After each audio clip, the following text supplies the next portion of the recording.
Causas de problemas matrimoniales. Ahora, muy bien, vamos a comenzar desde la A hasta la Z para identificar la causa de un problema.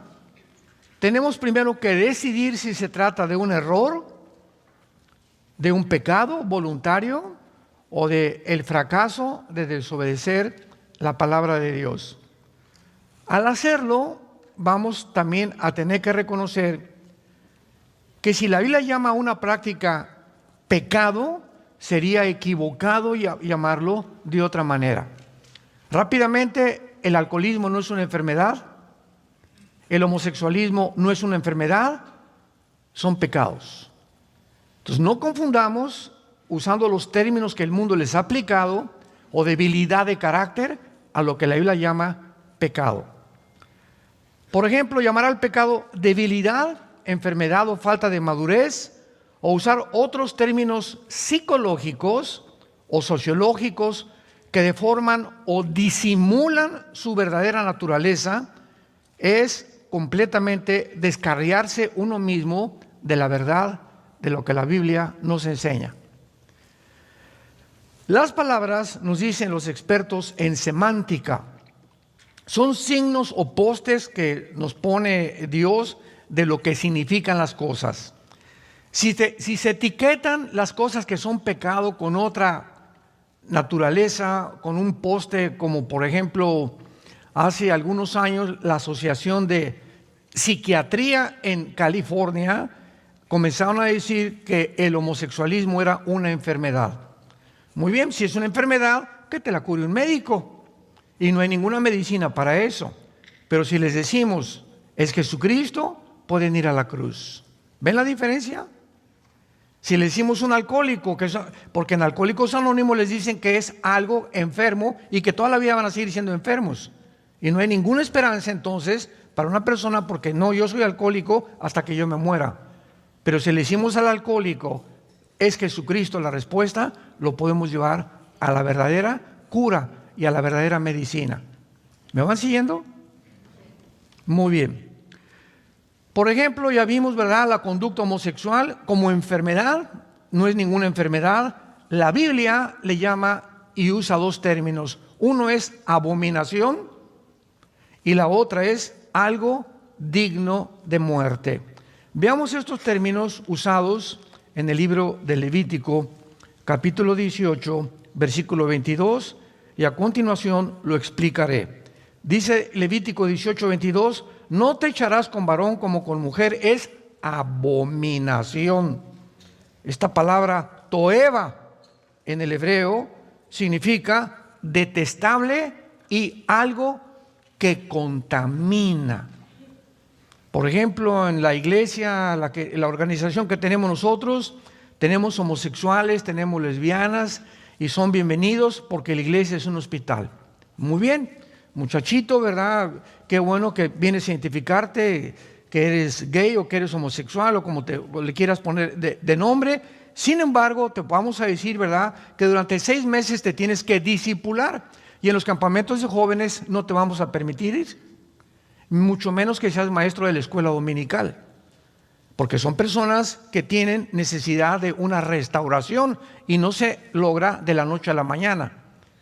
Decía, por ejemplo, David Wilkerson, uno de los más grandes hombres de Dios del siglo pasado, él fundó lo que se llama Reto a la Juventud, que lo formó con Nicky Cruz, cuando Nicky Cruz, jefe de las pandillas Mau Mau en Nueva York, fue este pastor David Wilkerson. Nicky Cruz se convirtió siendo el jefe de la pandilla más feroz de Nueva York y de los barrios más de Nueva York, y de ahí sacó un libro que se llama La Cruz y el Puñal.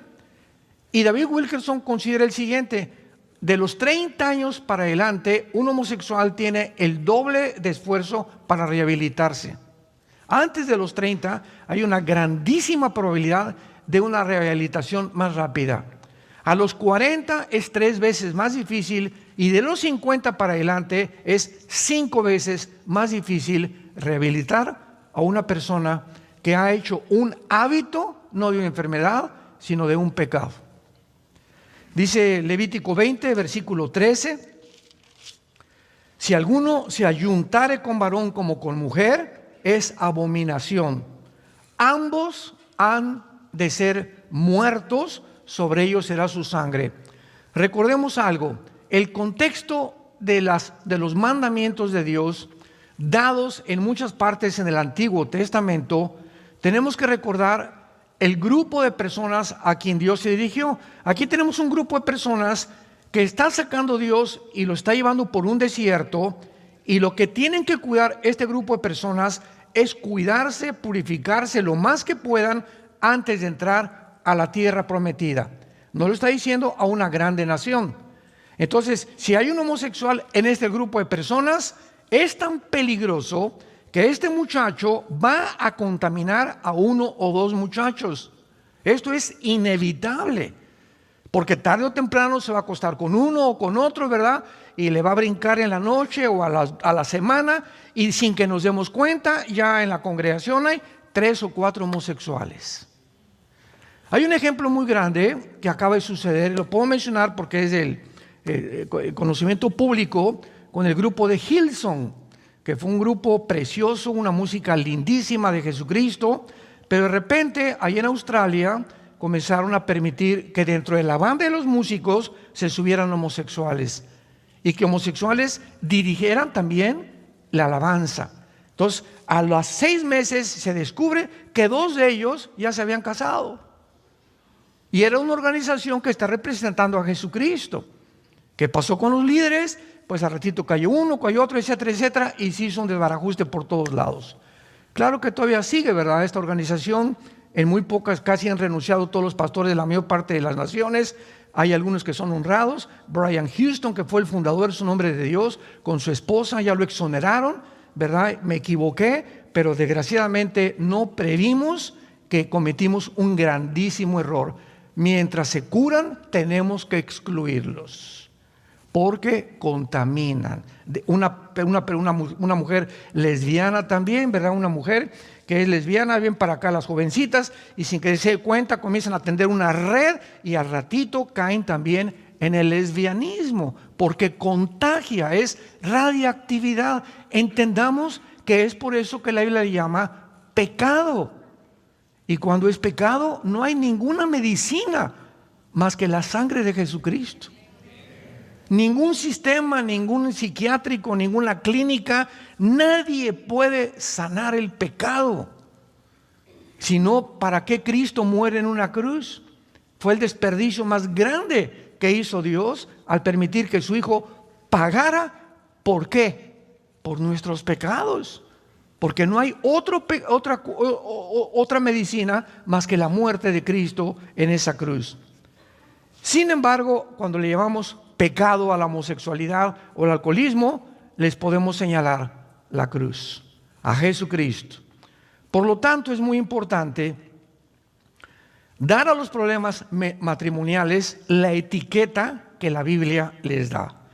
Las otras etiquetas mienten respecto a los problemas, y de manera inevitable nos van a llevar a soluciones falsas. Los que reemplazan la palabra pecado por etiquetas modernas, es posible que piensen que es bondadoso hacerlo.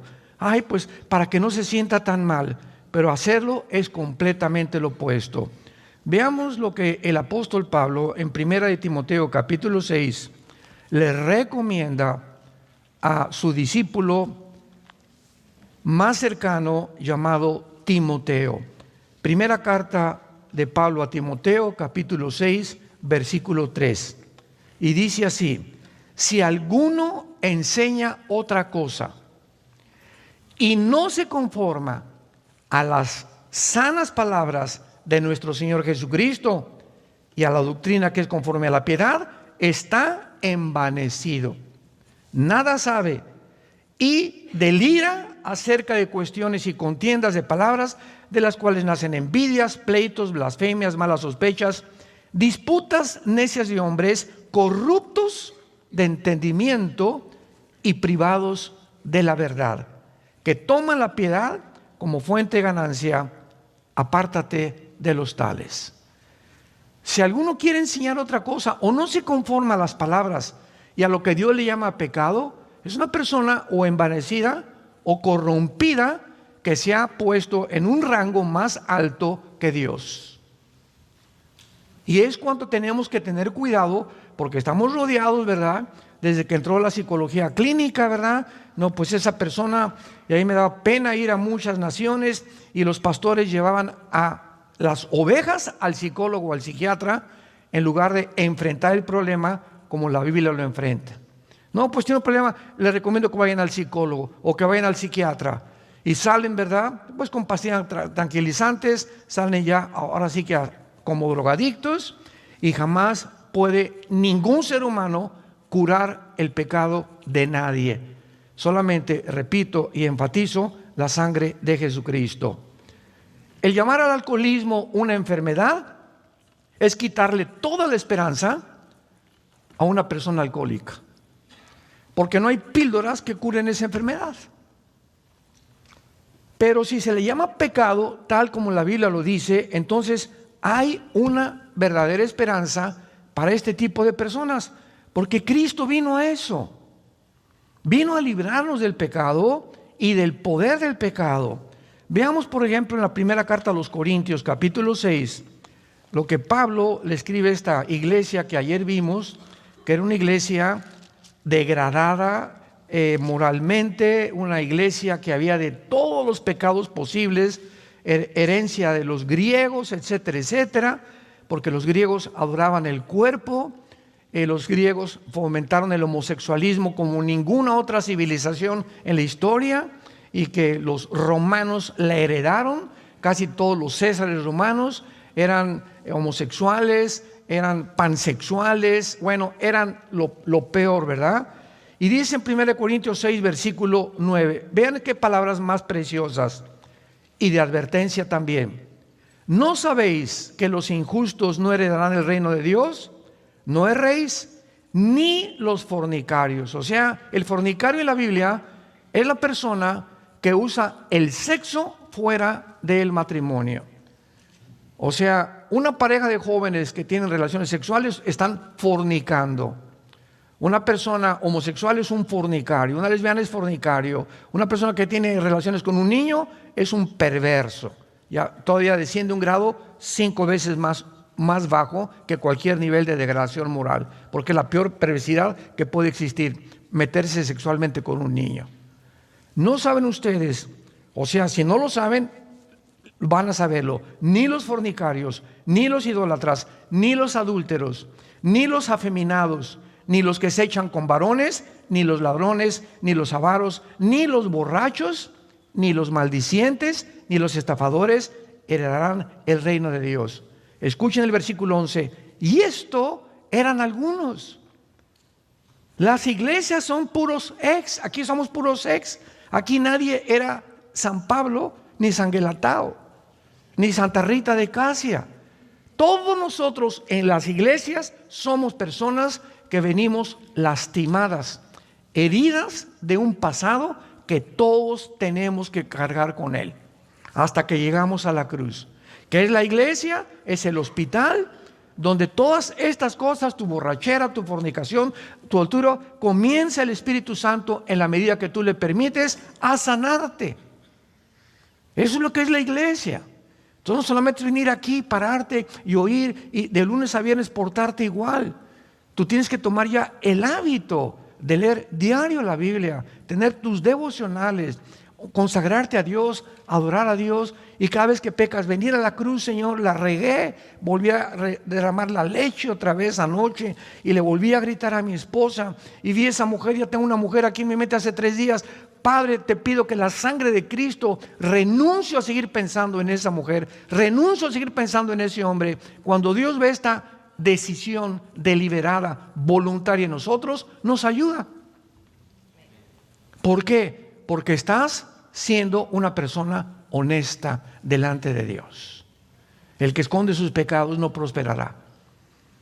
Discierne inmediatamente cuando hay algo que te está molestando en tu vida, ven corriendo a la cruz antes de que comience a hacerse un hábito y el hábito acabe formando tu carácter. Y mientras más tardas en deshacerte de esa maldición, porque son maldiciones que van a impedir que prosperemos, más difícil será quitarlo de tu vida. Veamos en Romanos capítulo 6, versículo 12 en adelante, lo que dice también el apóstol Pablo acerca del pecado. No reine pues el pecado en vuestro cuerpo mortal, de modo que lo obedezcas en todos sus impulsos desordenados, que se tradujo concupiscencias. Notemos en primer lugar que el pecado es como un rey. Cualquier cosa que entre a tu vida sin que te des cuenta, ya no eres tú el que gobiernas. Y hay una fuerza maligna dentro de tu vida que te está dominando, como la pornografía, la gula, la borrachera, la homosexualidad. Son fuerzas internas que sin que nos demos cuenta nos comienzan a... ¿Quién es un rey? Es una persona que gobierna, que tiene súbditos, que tiene autoridad y que se le tiene que obedecer. Y así le llama el Espíritu Santo al pecado, como un rey. Y se nos manda, ¿qué cosa? Que no lo obedezcamos. Te levantas a las 9 de la noche, quiero pizza. No, qué pizza ni qué nada. Me voy a dormir. Y te va a acostar y te vas a dormir. Y al otro día, quiero pizza a las 11 de la noche, no le doy. Y comienzas a tu cuerpo a sujetarlo, y no es mi cuerpo el que me da las órdenes, ahora va a ser mi mente con el poder del Espíritu Santo. Y a los 4 o 5 días que le diga, cállese y no le voy a dar postre en la noche, se convierte en un hábito y he roto esa maldición. Voy caminando por la calle, estoy acostumbrado a ver a las mujeres, por aquí no la veo. Y no veo esto. Y veo la televisión y le cambio de canal. Y cuando lo repites, Dios, el Espíritu Santo en tu vida ve que tienes la intención, no quiero pecar, porque hay la voluntad, y le vuelves y le cambias, a la semana tu mente se levanta una fortaleza contra las tentaciones de Satanás. Nadie cae en adulterio de la noche a la mañana. Nadie. Ya tienes 1 mes, 2 meses mirando a una mujer o a un hombre, todo comienza a crecer, y cuando te das cuenta hay un monstruo dentro de ti. Se convirtió en un rey porque no quisiste obedecer a Dios. Obedeciste tus impulsos desordenados que luchan en contra de la voluntad de Dios. Dice el versículo 13, ni tampoco presenten vuestros miembros, o sea, mis órganos sexuales, mis brazos, mis piernas, mi cabeza, eso es lo que son miembros. No presentes tus miembros al pecado como instrumentos de iniquidad. ¿Qué usa el pecado? Usa mis ojos, usa mis oídos, usa mis brazos, usa mis piernas, mis órganos sexuales, mis pensamientos. El pecado tiene que usar al cuerpo como su instrumento. Nuestro cuerpo es el instrumento a través del cual pecamos. Pecamos con los ojos, oyendo conversaciones feas, viendo cosas feas, vulgares, inmorales, etcétera, etcétera. Caminando en lugares donde no debo entrar. No debo entrar a una discoteca, no debo entrar a una casa de prostitución. No voy a entrar cuando mis amigos están burlándose de Dios, etcétera, etcétera. Mis brazos, ¿verdad? No voy a tocar a una mujer. Nosotros en Vida Nueva para el Mundo tenemos una ley en los pastores. Nosotros no le damos consejería a ninguna muchacha joven. Hermano pastor, ¿me da consejería? Le hablo a mi esposa y si mi esposa no está, no te puedo dar una consejería. ¿Por qué? Porque la carne es débil. Hay hermanas también, ¿verdad? Que llegan, pastor, no, hermana, no se me acerque. No me chille, chille a su esposo o a su mamá. ¿Por qué? Porque comienza el contagio, comenzamos a sentirnos y sin que nos demos cuenta, caemos. Somos hombres igual que ustedes y tenemos que poner reglas y tenemos que poner cercos porque no podemos jugar. ¿Quién jugará con una brasa caliente y la avientas y vas a acabar quemando? Cualquiera que siga mirando a una mujer y la sigues mirando vas a caer en adulterio tarde o temprano. Porque estás jugando y creyendo que puedes vencer. No es cierto, el espíritu está presto, la carne es más débil de lo que nos imaginamos. Nadie es invulnerable al pecado. Tenemos que poner cercos y cuidar nuestra mente, nuestros pensamientos, lo que vemos, lo que leemos, lo que observamos, si queremos fortalecer interiormente nuestra alma y luchar contra el pecado. Dice el versículo 14 de Romanos 6, porque el pecado no te tiene por qué dominar, porque no estás bajo la ley, estás bajo la gracia. Ahora, antes de que fuéramos nosotros cristianos, yo me acuerdo, mi padre se murió porque se fumaba 3 cajetillas de cigarros delicados sin filtro. Pobrecito, se murió en 1970, en aquel tiempo no había la información que teníamos de la fumar. Se desayunaba una taza de café así, con 3 bolillos. Y el pan blanco te sube completamente todo aquello que va y favorece la diabetes. Entonces el pan blanco, elimínalo completamente de tu dieta. Trate de buscar pan integral, no tomar refrescos, nada de lat, etcétera, etcétera. Mi padre se muere a los 52 años con 4 ataques al corazón de arteriosclerosis. Me impactó tanto la muerte de mi padre porque era un hombre casi 1,90 de estatura, muy fuerte, etcétera, etcétera. Y engordó, y cuando se dio cuenta estaba bien gordo. Y le encantaban las quesadillas y las grasas y no había tanta información. Y lo tronó, ¿verdad? Se le llenó la sangre de colesterol y se muere de arteriosclerosis. Y ahora tenemos muchísima información porque Dios quiere que la generación que lleguemos al final, lleguemos saludables, lleguemos con energía.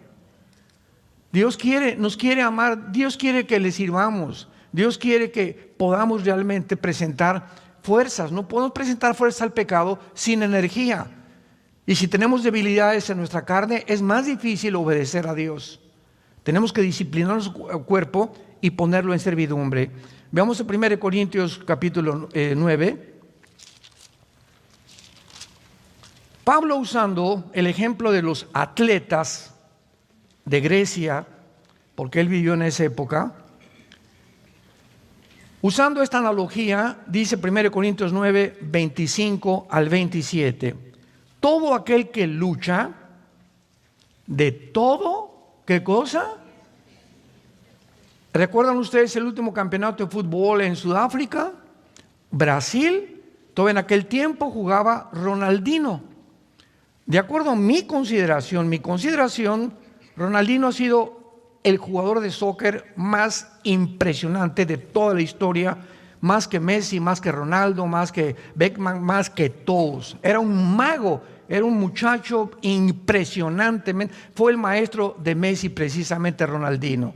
Y Messi lo sigue queriendo muchísimo todavía a Ronaldinho.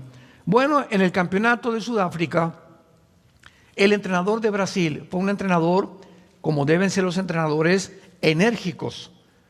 Y les tienen prohibido, por lo menos una semana antes, no tomar, no irse a una fiesta, acostarse a las 9, 10 de la noche, etcétera, etcétera. Ronaldinho, pues, como todos los grandes astros de cualquier cosa, se le subió a la cabeza y se fue a una casa de un prostíbulo, Ronaldinho, a acostarse con 2 o 3 mujeres. Regresó como a las 5 de la mañana, quiero entrenar, y le dijo al entrenador, no juegas en el campeonato. ¿Qué no sabe qué hizo Ronaldinho? Serás hijo de el que tú me digas, no juegas en el campeonato. Y Ronaldinho desde ahí comenzó a bajar, se levantó un poco, vino a México a jugar, etcétera, etcétera, pero ya nunca en su vida volvió a ser el mismo. ¿Por qué? Todo atleta, todo el que lucha, se abstiene de todo. Tú no puedes ser boxeador y al otro día pelear contra no sé quién y cenar pizza o medio kilo de helado. Ni tampoco tener relaciones con tu esposa para que la energía la guardes en tu pelea de box. Uno que es atleta, uno que entra en este campo, de todo se abstiene. Y el entrenador, si ve que algún jugador, algún boxeador, algún deportista, beisbolista, lo que sea, no se acepta las reglas, lo eliminan del partido. Porque tiene que haber disciplina en sus cuerpos. Y dice Pablo, unos para recibir una corona corruptible, pero otros una incorruptible. Y todos los atletas que llegaban por aquí, ¿qué es lo que les dan de premio? Una coronita de hojas que le ponían aquí, en un estrado que se llamaba el bema, o el tribunal de los jueces, y ese era el premio. Todo lo que hicieron, los esfuerzos, los sacrificios, la dieta que tuvieron, para que les pusieran una cochina corona de hojas que a la semana se les echaba a perder. Y nosotros no estamos buscando una corona de esas, sino una incorruptible. No tenemos idea de los premios que Dios tiene guardados cuando nosotros le obedecemos. Y miren lo que dice a continuación: así que, dice Pablo, yo de esta manera corro, no como a la aventura. De esta manera peleo, no como quien golpea al aire, sino que golpeo mi cuerpo y lo pongo en servidumbre. Ahora vas a ser mi esclavo. Me engañaste, ¿verdad? Y que fumar, y que emborracharme, y que por acá, y que ver, pues ahora no. Mi mente la voy a fortalecer y mi cuerpo va a ser mi esclavo. Antes de ser cristiano era al revés. Mi cuerpo me daba órdenes y obedecía lo que mi cuerpo me pedía. Le dábamos gusto a los placeres del cuerpo, porque éramos esclavos del pecado. Ya no somos esclavos del pecado. Dios infunde un poder que se llama el Espíritu Santo entre nosotros, para que el Espíritu comencemos a desarrollarlo entre nosotros a través de la palabra y de la comunión con Él.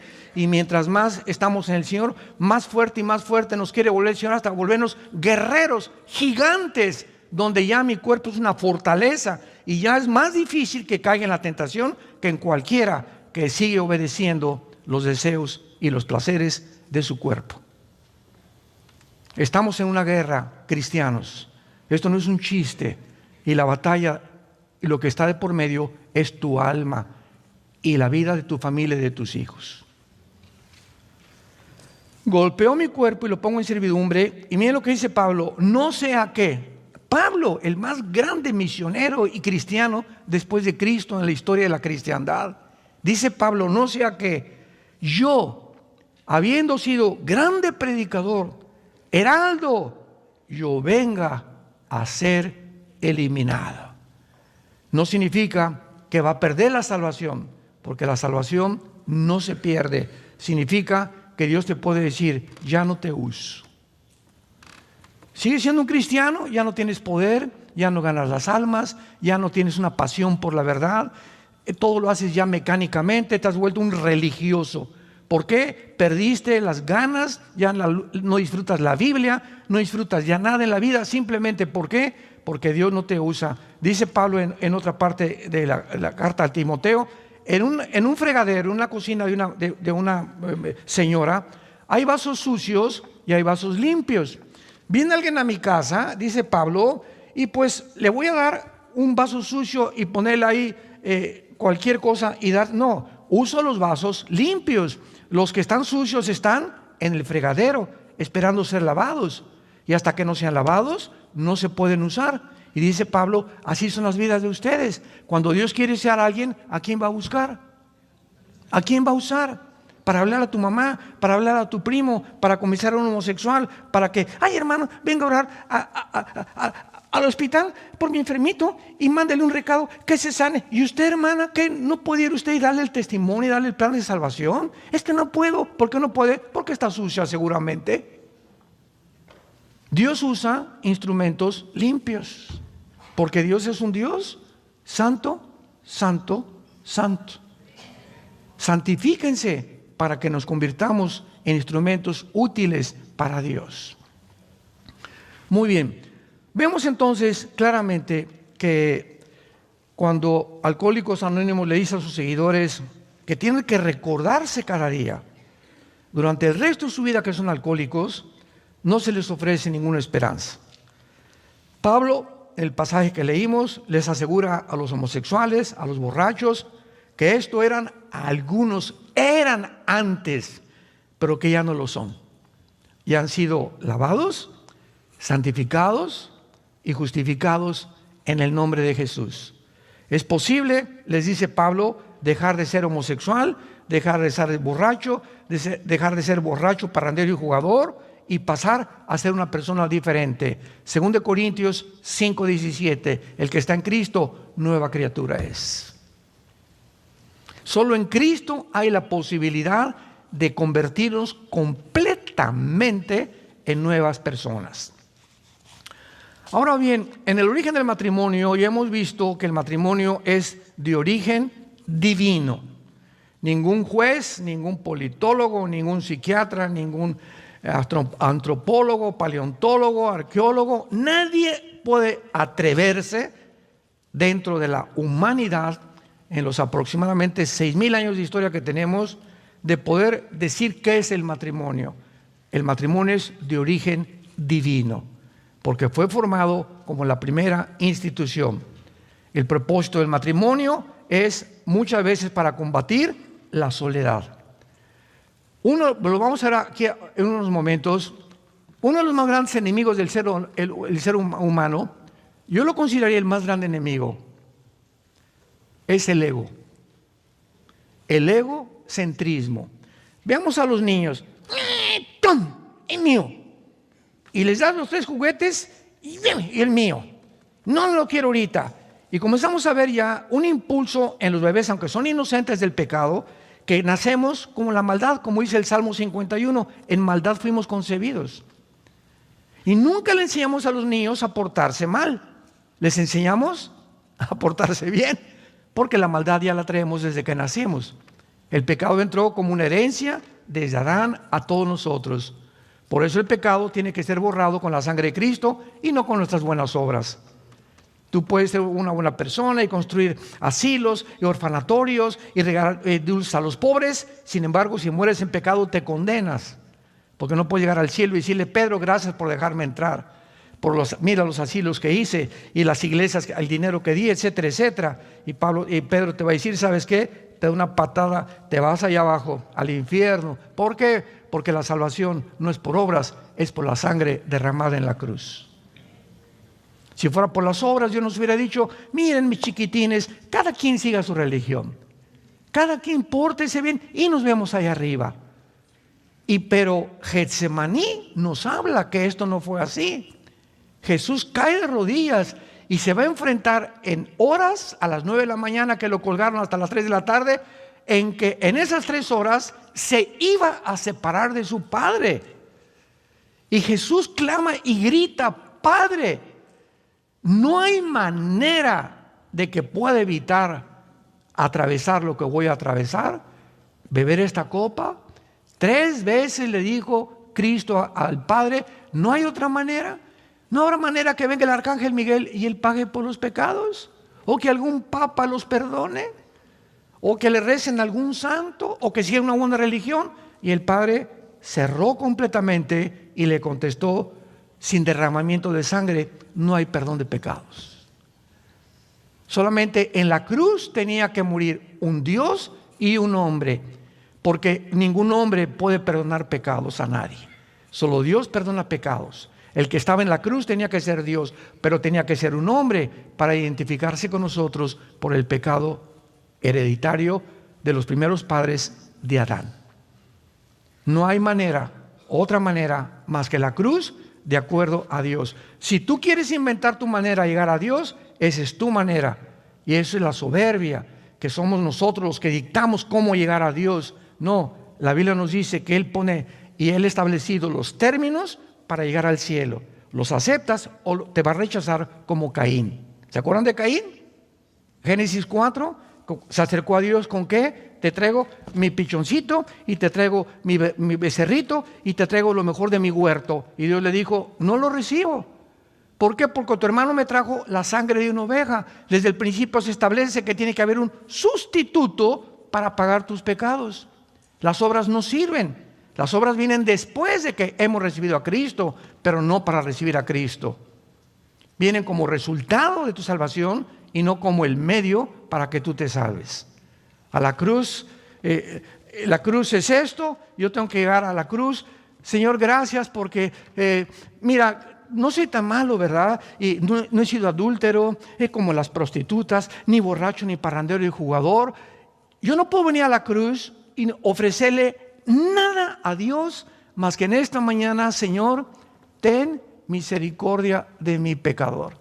No tengo, Señor, nada que ofrecerte. Soy un miserable pecador. Ni nada de lo que he hecho te va a satisfacer. Creo que tú en la cruz pagaste por mis pecados. Y ahí es cuando Dios entra a tu vida, porque has reconocido que es por creer en el sacrificio y no por lo que hayamos hecho. ¿Cuál es la diferencia entre el cristianismo y todas las religiones? Todas las religiones, sin ninguna excepción, enseñan que tienes que hacer algo para entrar al cielo. Que viernes primero en el catolicismo, ¿verdad? Ahora sale un santo, el no comer carne en la cuaresma, etcétera, etcétera. Que el Papa, hay una puerta en el Vaticano que dice que el que atraviesa la puerta tiene la salvación. Virgen del Socorro. Haz, pórtate bien, por aquí, por allá, haz estas cosas, haz. Y el cristianismo dice, ya Dios lo hizo en la cruz. No tenemos que ofrecerle nada a Dios, Él lo hizo en nuestro lugar, solamente tenemos que recibirlo. Y cuando lo recibimos, vivimos toda la vida humillados, porque sabemos que lo que somos, lo somos por su gracia, no por mérito. No hay nada de qué jactarnos caminando con Jesús. Entonces, esto es muy importante porque cuando nos casamos, es posible que alguien haya malentendido cuando hicimos los famosos votos en el matrimonio. Cuando una pareja, vamos a abordar el tema del egocentrismo, porque si el ego es el principal problema del matrimonio, Cristo vino precisamente a eso, a librarnos del ego. Y es en el matrimonio el gimnasio de Dios. Si hay algún medio a donde podamos ejercitarnos para cada vez matar más nuestro ego, es en el matrimonio. ¿Por qué? Porque cuando venimos a hacer los votos matrimoniales, tanto como si te diste cuenta o no te diste cuenta, se están prometiendo la pareja proporcionarse compañía el uno al otro durante el resto de su vida.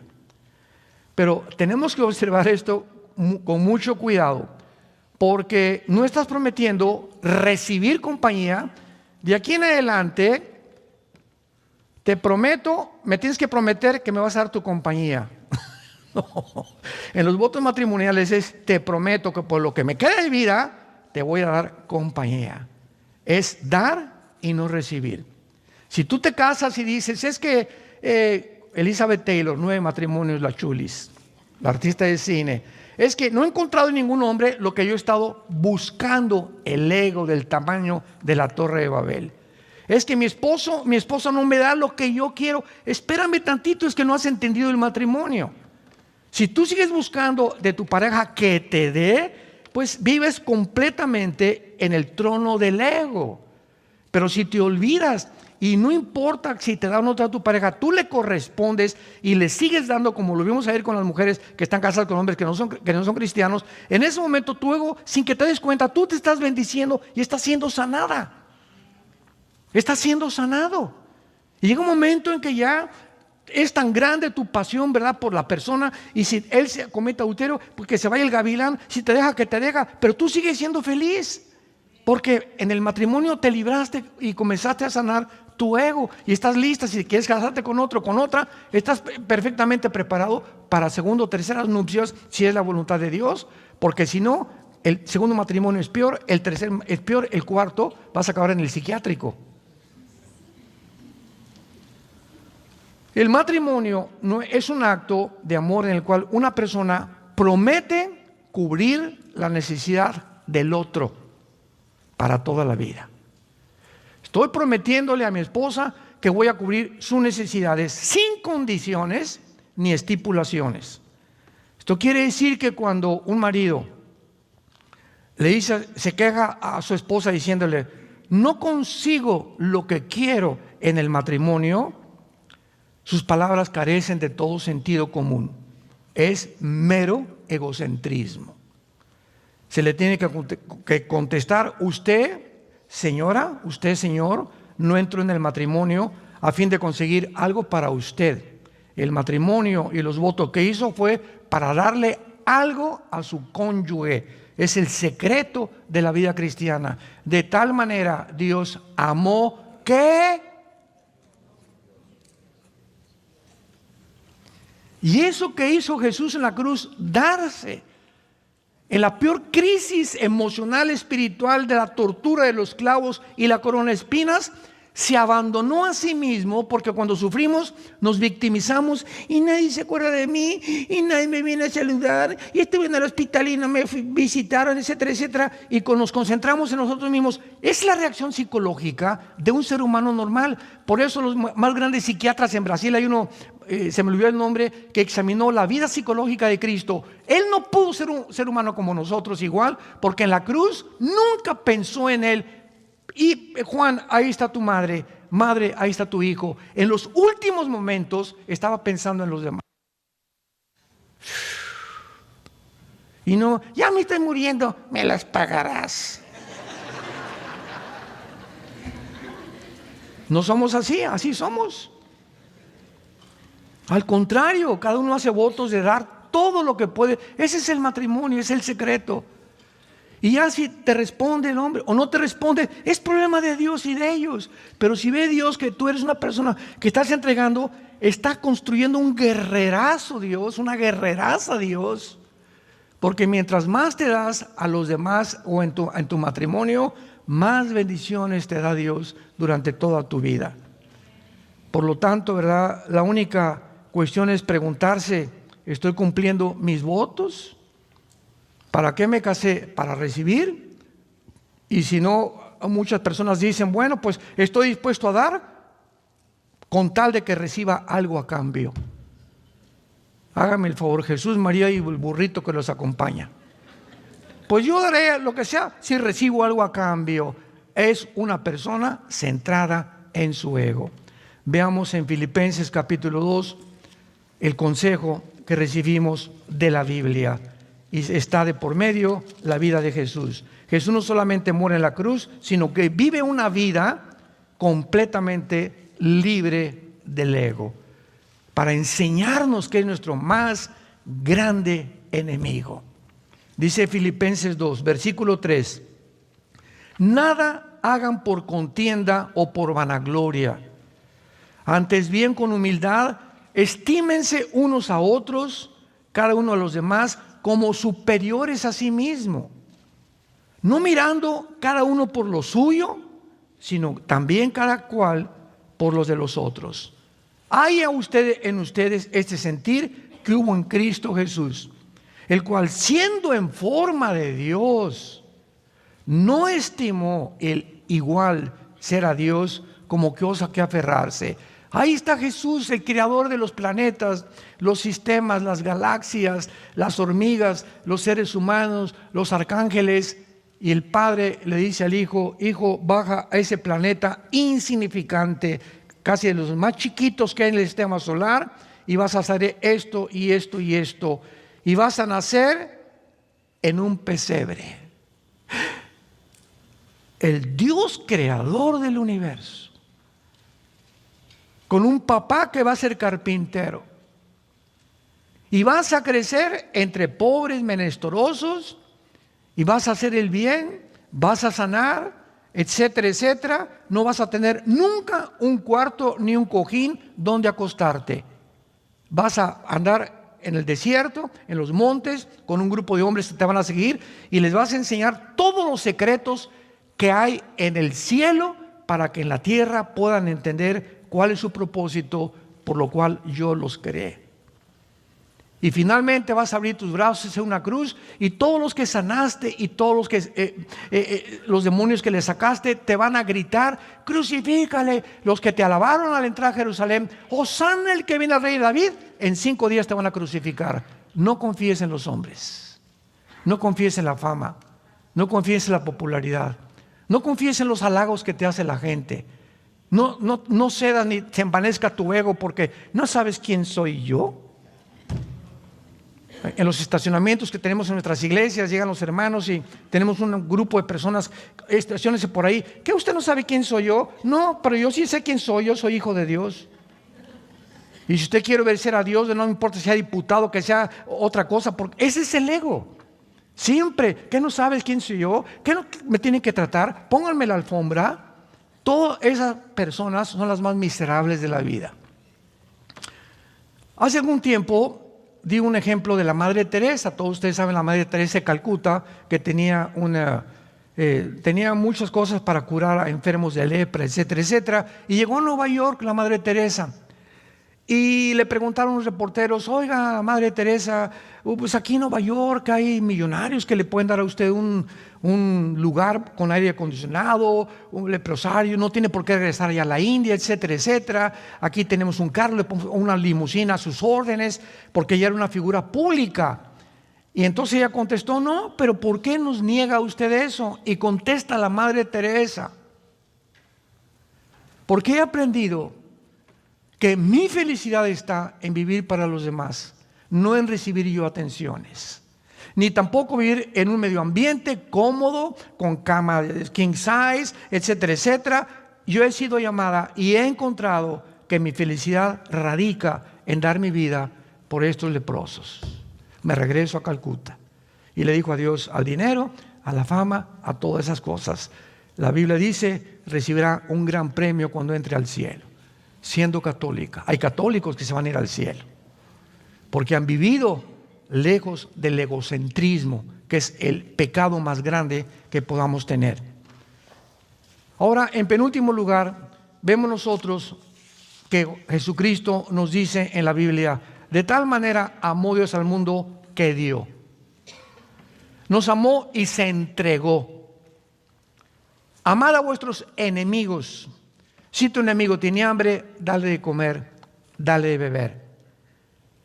Todas estas acciones rompen el ego sin que nos demos cuenta. Oye, pero ¿cómo? Si me la haces, me la pagas. Esa es la reacción normal de una persona que todavía tiene su ego del tamaño de la Torre de Babel. Pero cuando ya las ofensas de la gente, o tu esposo o tu esposa, ya no permites que entren, ni te quiten la paz, ni te lastimen el alma, has desarrollado dentro de ti una armadura invisible que te va a hacer y dar la fortaleza para enfrentar la vida y soportar otras pruebas que van a venir con más fortaleza, porque has fortalecido, tienes una armadura espiritual, que es lo que Dios quiere desarrollar en nuestras vidas como cristianos. Es finalmente ese propósito lo que Dios quiere hacernos, prepararnos para la vida. Se vienen problemas con nuestros hijos, y no acabamos con los hijos, seguimos con los nietos. Dicen que los nietos es el postre de los abuelos, pero los problemas no van a acabar. No hay un matrimonio que no tenga problemas, no hay un matrimonio que no siga luchando. Aquí hay unos que tienen 50 años de casados. ¿Quiénes son los de 50 años de casados? Levanten la mano. Ahí están, 50 años de casados. Hay como 2 parejas. Un aplauso, por el amor de Dios.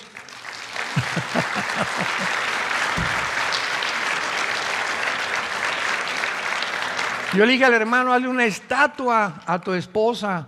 Y conteste ella: no, los dos nos hemos soportado. Qué lindo, ¿verdad? Para llegar a esa edad, ya las bodas de oro, es porque los dos realmente han puesto su parte. Es la única manera de tener un matrimonio feliz y contento. En otras palabras, notamos que en la Biblia todo comienza con dar. ¿Y dónde se demuestra más el egocentrismo también? ¿En dónde? En la cartera. Porque aquí, cuando sacas la cartera, ahí está completamente, donde está tu tesoro, está tu corazón. Y nos acostumbramos, antes de ser cristianos, a dar limosnas.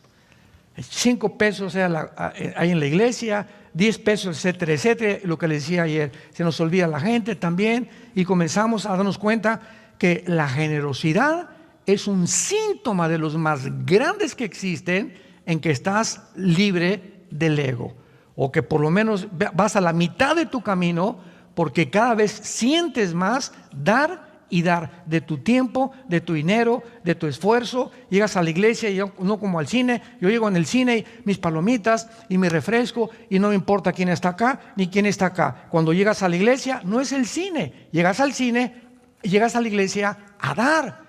Vengo ahorita al seminario: oye, no te conocía, mucho gusto, doña Chole, ¿cómo está usted? La veo medio triste, ¿me permite orar por usted? No, que entramos a la iglesia y santo, santo, santo, no saludamos a nadie, no nos importa a nadie, no pusimos los brazos sobre nadie, no oramos sobre nadie. ¿Por qué? Porque nuestro ego nos sigue controlando. Qué tristeza ver iglesias así, donde cada quien, ¿verdad? Nomás lo mío con orejeras y no saluda a nadie. Oye, mucho gusto, yo no la había visto cuando llegó usted a la iglesia. Mi nombre es fulano de tal, soy plomero, soy arquitecto, me da mucho gusto que venga. Mira qué bonita familia tiene, estamos para servirles, ¿eh? Y la gente cuando llega a una iglesia y ve que la gente lo recibe así, ¿a quién no le gusta que nos traten bien? ¿A quién no? Vean, este hotel es una característica de los buenos hoteles. Cuando llegas, oiga, señor Alducin, no, señor Alducin, le dije, ¿de dónde me conoces, compadre? ¿Qué, hemos estado en la cárcel juntos o qué? No, de hace 2, 3 años. ¿Cómo que hace 3 años? Sí, porque nos enseñaron a tener una lista de personas que pudiéramos apuntar, los que traen grupos, etcétera, etcétera, y hablarles por su nombre. Porque si alguien se siente importante, es que te digan, oiga, señor Díaz, bienvenido. Ya saben que soy el señor Díaz y me reciben bien, ¿verdad? A todos nos gusta eso, a este ego, ¿no? A este ego. Nos gusta que nos alaben, que nos exalten, etcétera, etcétera, que nos admiren. Ese es el ego. Y cuando ya evadimos todas esas cosas y lo único que nos importa es buscar dar y pasar tiempo, Cristo se detuvo en todo su ministerio 3, 4 horas con una mujer que llevaba 5 matrimonios, la samaritana, capítulo 4 de San Juan. Una mujer que llevaba 5 matrimonios y con el que estaba viviendo, la chulis, era su amante.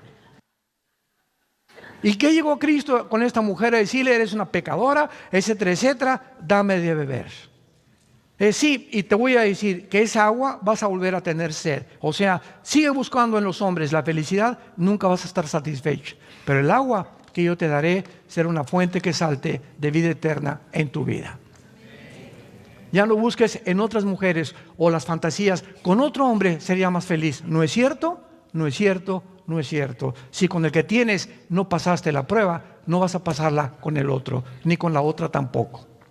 Son puertas falsas porque buscamos siempre el ego de saber quién me va a hacer feliz. Con esa sí sería feliz, con ese hombre sí sería feliz. Mentiras, mentiras, mentiras. Está siendo deshonesto, deshonesta con Dios. Amémonos como Dios nos ha puesto, démosle gracias por la esposa que tenemos, los hijos que tenemos y luchemos por nuestra familia. Padre, te damos gracias en esta mañana. Porque sabemos que en el mundo tendremos aflicción. Pablo, quiero decirte, le dice a Timoteo que en los últimos tiempos habrá hombres amadores de sí mismos. La primera característica que Pablo le dice a Timoteo, hombres, mujeres, amadores de sí mismos, centrados en sus intereses, en sus propiedades, en lo que les conviene, en lo que reciben de los demás.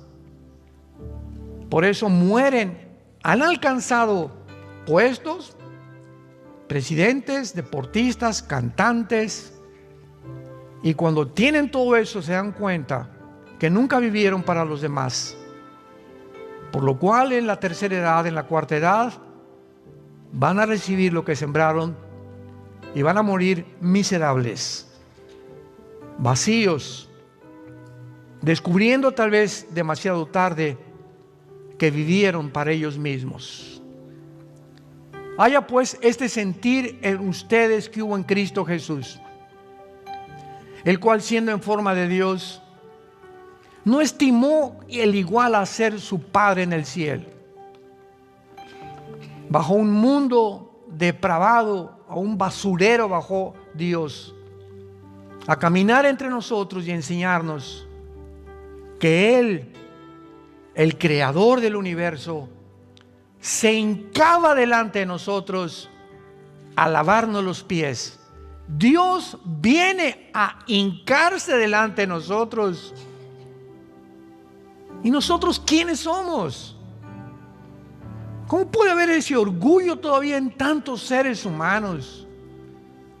Tanto egocentrismo en sus propias vidas, buscando siempre aplauso, admiración, halagos que los sirvan, cuando es todo lo contrario lo que Jesús nos enseñó. El más grande entre ustedes no es el que es servido, sino el que sirve a los demás. Ahí está la grandeza de acuerdo al Dios de la Biblia.